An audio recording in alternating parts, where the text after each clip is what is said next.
Bone മീലാണ്. ഇത് root ഡെവലപ്മെന്റിനും ഇനിഷ്യലായിട്ടുള്ള ഗ്രോത്തിനും ഏറ്റവും നല്ല വളമാണ്. അതിനായിട്ട് കുറച്ച് പൊട്ടിംഗ് സോയിലാണ് ഇവിടെ റെഡിമെയ്ഡ് ഗാർഡൻ സെന്റർ കിട്ടുന്നുണ്ട്. പോട്ടിംഗ് മിക്സർ ആഡ് ചെയ്യാം. ഇത് മിറക്കിൾ ഗ്രോ എന്ന് പറഞ്ഞൊരു കമ്പനിയാണ്. അതിനുശേഷം നമ്മൾ ഈ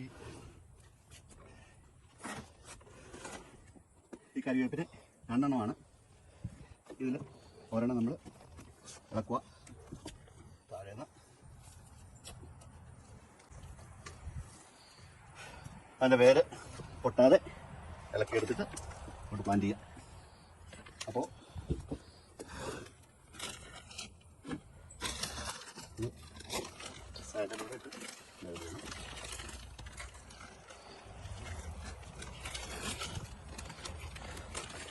ഈ നമ്മളും ഇത് ഇതിൻ്റെ മൂട്ടിൽ ചോട്ടിൽ കിളിച്ച് വരുന്നതാണിത്.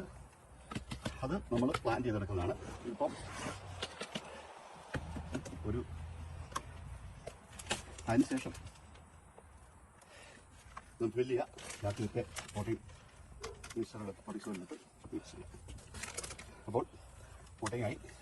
ഇത് ഈ സീസണ് കഴിയുമ്പോൾ എൻഡ് ഓഫ് ദ സീസണാണ് സ്പ്രിങ്ങിൻ്റെ. ഇതെടുത്ത് നമ്മൾ അകത്ത് വെക്കണം. അതുപോലെ തന്നെ ഞങ്ങൾ 2 വർഷം പിന്നെ ആയാണ് ഈ കരിവേപ്പ് കാണുന്നത്. അതൊരു 3 വർഷമായി കാണും. അത് 3 വർഷമായിട്ടുള്ള കരിവേപ്പാണ്. ഇത് ഈ സീസണിൽ പ്ലാന്റ് ചെയ്താണ്. ഇത് 2 എണ്ണം കണ്ടല്ലോ. ഇത് പിന്നെ ഇത് ഞാൻ കാണിക്കുന്നതുകൊണ്ട് ഞങ്ങളുടെ കരിവേപ്പിനെ കാണാൻ നമുക്ക് തരും. ഇത് ഞങ്ങൾ 6 വർഷമായ കരിവേപ്പാണ്.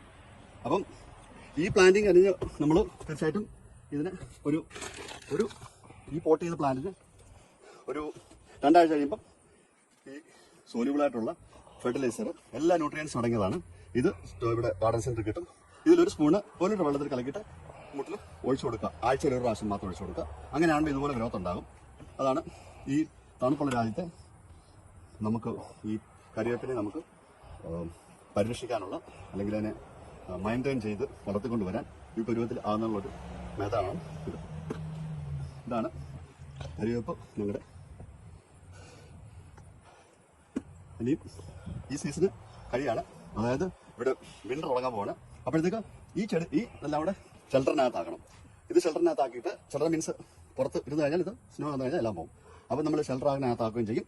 അതിനുശേഷം നമ്മൾ വിന്റർ കഴിയുന്ന സമയത്ത് ഇവനെ പ്രൂൺ ചെയ്യും. പ്രൂൺ ചെയ്യുന്നതല്ല, ഹെവിലി പ്രൂൺ ചെയ്യും. അപ്പോഴാണ് നമുക്ക് ഈ ബ്രാഞ്ചസ് ഒക്കെ കിട്ടി വരുന്നത്. അന്നേരം അപ്പോൾ പ്രൂൺ ചെയ്യാൻ പറ്റുള്ളൂ. ഇപ്പം ഇത് എൻഡ് ഓഫ് ദ സ്പ്രിംഗ് ആണ്. അതുകൊണ്ട് ഇത്